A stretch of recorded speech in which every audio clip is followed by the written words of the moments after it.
I recently read How Minds Change by David McRaney. If you want to change someone's mind, you can't do it with facts. Confront someone with an undeniable mic drop fact that you're sure will change their mind, and they'll just manufacture reasons to dismiss it, double down on what they believe, and discredit everything you say. You see this dynamic play out at scale when a news source like the New York Times reveals an uncomfortable truth, and people declare them to be a fake news organization so they can ignore every fact they present. In How Minds Change, author David McRaney tells the story of a 9/11 truther who stopped believing 9/11 was staged and started presenting the facts to his community, only to be branded a double agent and banished by the truther community. If there's one thing you remember from this video, ensure it's this. Never attack someone's belief head-on and expect facts to win them over. That's a strategy that's sure to backfire.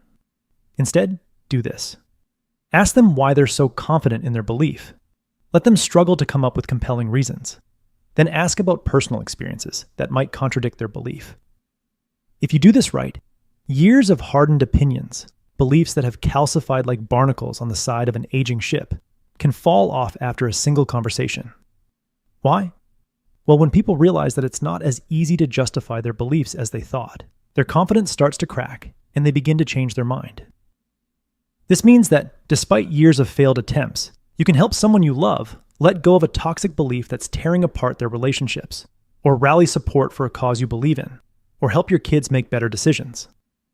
Author David McRaney traveled the world to find people who change minds for a living, like those going door to door talking about marriage equality in California, and saw firsthand what a profound change a 10-minute conversation can have. In fact, Rolling Stone reported that the techniques he was witnessing were 102 times more effective than traditional political outreach methods. After analyzing the most effective mind-changing techniques in the book, I discovered 3 essential steps we must take to change someone's mind. I like to think of these as 3 checkpoints you need to get through in order to unlock change. Build rapport, discuss their confidence score, and evoke a personal story. Mind-changing step number 1. Build rapport. Building rapport is like getting someone to turn off their home security system and invite you into their house. The house is their emotional space where beliefs live. Without rapport, people refuse to have conversations deep enough to change their minds. When considering how to build rapport, start by considering what not to do. Don't rush straight to business. Don't judge them for their beliefs. Don't distort what they say to make them look stupid. Don't act like you have nothing in common. When you flip each anti-rapport behavior, you get a recipe for rapport that forms the letters R-A-P-P. R, relax. Drop your need to change their mind and just aim to understand why you see things differently. Pretend you're having a conversation with an old friend. A, accept.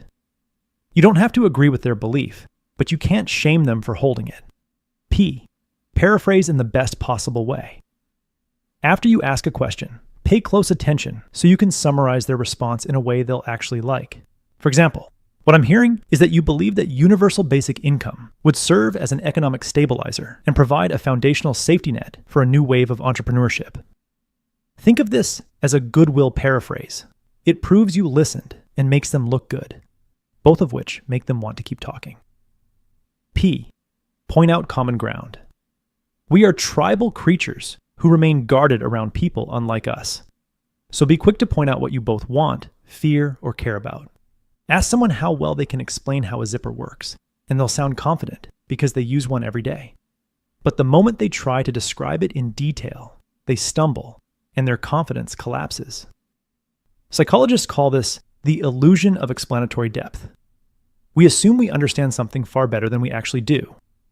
This cognitive quirk applies not only to everyday objects, but to deeply held beliefs. If someone is absolutely certain that immigration hurts the economy, or that vaccines are dangerous, ask them to explain how they became so sure. They'll struggle to provide a succinct answer. As they struggle, their overconfidence and certainty start to crack.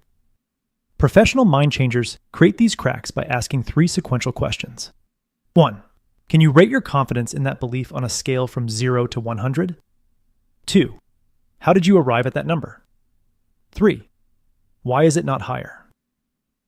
Now that you've established rapport with RAPP, and planted a seed of doubt by questioning their confidence score.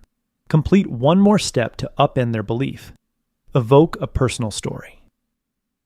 Nearly everyone has experiences that contradict their beliefs, that they've simply dismissed. For example, ask someone with strong anti-immigrant views to reflect on their experience with immigrants at work. They may suddenly realize they spent years working alongside an immigrant coworker whom they deeply respected. That's why a professional mind changer in the book likes to imagine walking into a conversation with a ring of keys.